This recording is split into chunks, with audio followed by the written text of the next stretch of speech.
Dog Academy presents Treat Lure.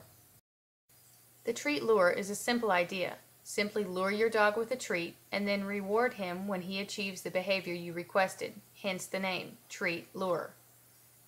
Step 1. Take your dog and the treats to a quiet area that is free from distractions. Grab a handful of treats and close your hand.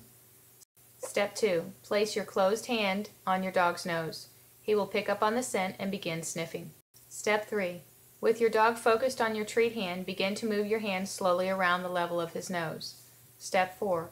Your dog will follow the good smell. When he follows your hand, say good and open your hand to give the treat. Mark the behavior as good as soon as your dog begins to follow your hand. As you see here, I put my finger up when Gwen diverts her attention away from me. This gesture is my watch me or focus command for Gwen. You will learn this command in another video.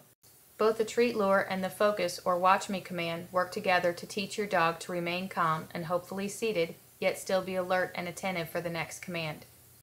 If your dog does not follow your hand, say no or oops and withdraw your hand. Withdraw your attention for 10 seconds. Start again by placing your hand on her nose and slowly moving your hand with the lure inside.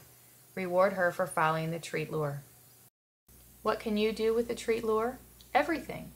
Almost all of our end result tricks began by luring the dog with food and treating them for the desired behavior. Watch here as Bailey and Morgan each teach their dogs to lie down using a treat lure. And here Morgan teaches Bang using the same technique.